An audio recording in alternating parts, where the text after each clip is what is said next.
ಎಲ್ಲರಿಗೂ ನಮಸ್ಕಾರ.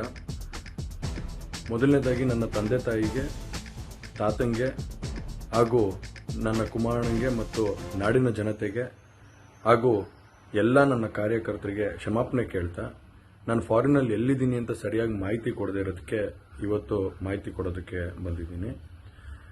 ಏನು 26ನೇ ತಾರೀಕು ಚುನಾವಣೆ ನಡೀತು. 26ನೇ ತಾರೀಕು ಚುನಾವಣೆ ನಡೆದಂಥ ಸಂದರ್ಭದಲ್ಲಿ ಅವತ್ತು ನನ್ನ ಮೇಲೆ ಯಾವುದೇ ರೀತಿ ಒಂದು ಪ್ರಕರಣ ಆಗಲಿ, ಯಾವುದೇ ಒಂದು ಕೇಸ್ ಆಗಲಿ ಏನೂ ಇರಲಿಲ್ಲ. SITನೂ ಕೂಡ ರಚನೆ ಆಗಿರಲಿಲ್ಲ. ಈ 26ನೇ ತಾರೀಕು ನಾನು ಫಾರಿನ್ಗೆ ಹೋಗೋದು ಕೂಡ ಇದು ಮುಂಚೆನೇ ಪ್ರೀ ಪ್ಲಾನ್ ಆಗಿತ್ತು.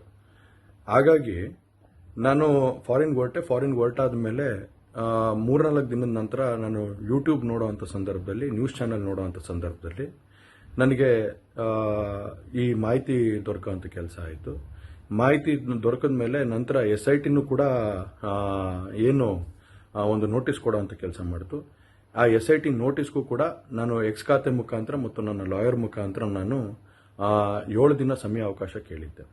7 ದಿನ ಸಮಯ ಅವಕಾಶ ಕೇಳಿದ ಮೇಲೆ ಕೂಡ ಅದು ಮಾರನೇ ದಿನನೇ ಏನು ಕಾಂಗ್ರೆಸ್ಸಿನ ಹಿರಿಯ ನಾಯಕರಾದಂಥ ರಾಹುಲ್ ಗಾಂಧಿ ಅವರು ಮತ್ತು ಹಾಗೂ ಎಲ್ಲ ಹಿರಿಯ ನಾಯಕರುಗಳು ಏನು ಓಪನ್ ವೇದಿಕೆಗಳಲ್ಲಿ ಈ ಒಂದು ವಿಚಾರಗಳನ್ನ ಪ್ರಚಾರ ಮಾಡೋದಕ್ಕೆ ಪ್ರಾರಂಭ ಮಾಡಿದ್ರು, ಚರ್ಚೆ ಮಾಡೋದಕ್ಕೆ ಪ್ರಾರಂಭ ಮಾಡಿದ್ರು, ಒಂದು ರಾಜಕೀಯದ ಪಿತೂರಿ ಮಾಡೋವಂಥ ಕೆಲಸನ ಮಾಡಿದ್ರು.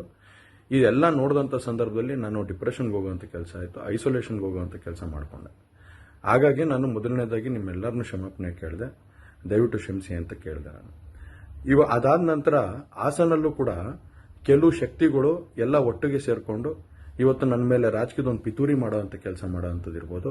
ರಾಜಕೀಯವಾಗಿ ನಾನು ಏನು ಬೆಳೀತಾ ಇದ್ದೀನಿ, ನನ್ನ ಕುಗ್ಗಿಸ್ಬೇಕು ಅನ್ನೋ ಒಂದು ರೀತಿಯಲ್ಲಿ ಇವತ್ತು ಏನೇನೋ ಒಂದು ಪ್ರಕರಣಗಳಲ್ಲಿ ಅವರು ಎಲ್ಲರೂ ಕೂಡ ಒಂದು ಭಾಗಿಯಾಗುವಂಥ ಕೆಲಸಗಳನ್ನ ಮಾಡಿಕೊಂಡ್ರು.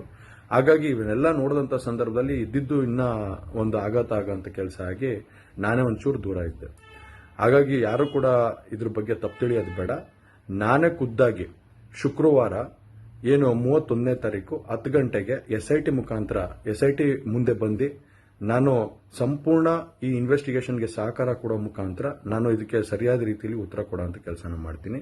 ಹಾಗೆ ನ್ಯಾಯಾಲಯದ ಮೇಲೆ ನನಗೆ ನಂಬಿಕೆ ಇದೆ. ಖಂಡಿತವಾಗ್ಲೂ ಕೂಡ ನಾನು ಈ ಒಂದು ಏನು ಸುಳ್ಳಿನ ಪ್ರಕರಣಗಳಿದಾವೆ, ಈ ಸುಳ್ಳು ಪ್ರಕರಣದಿಂದ ಆಚೆ ಬರೋಂಥ ಕೆಲಸನ ನ್ಯಾಯಾಲಯದ ಮುಖಾಂತರನೇ ಮಾಡ್ಕೋತೀನಿ ಅನ್ನೋ ಒಂದು ನಂಬಿಕೆ ನನ್ನಲ್ಲಿ ಏನಿದೆ. ಹಾಗೂ ದೇವರ ಆಶೀರ್ವಾದ ಮತ್ತು ಜನರ ಆಶೀರ್ವಾದ, ನನ್ನ ಕುಟುಂಬದ ಆಶೀರ್ವಾದ ನನ್ನ ಮೇಲೆ ಇರಲಿ. ಖಂಡಿತವಾಗ್ಲೂ ನಾನು ಈ 31ನೇ ತಾರೀಕು ಶುಕ್ರವಾರ ನಾನು SIT ಮುಂದೆ ಬರ್ತೀನಿ. ಬಂದ ನಂತರ ನಾನು ಇದಕ್ಕೆಲ್ಲದಕ್ಕೂ ಕೂಡ ಇದಕ್ಕೆ ತಲೆ ಎಳೆಯುವಂಥ ಕೆಲಸನ ಮಾಡ್ತೀನಿ. ನನ್ನ ಮೇಲೆ ನಂಬಿಕೆ ಇರಲಿ ಅಂತ ಹೇಳಿ ನಿಮ್ನೆಲ್ಲರನ್ನೂ ಕೋರ್ತಾ ನಾನು ಧನ್ಯವಾದ ಹೇಳಕ್ಕೆ ಇಷ್ಟಪಡ್ತೀನಿ. ಧನ್ಯವಾದ.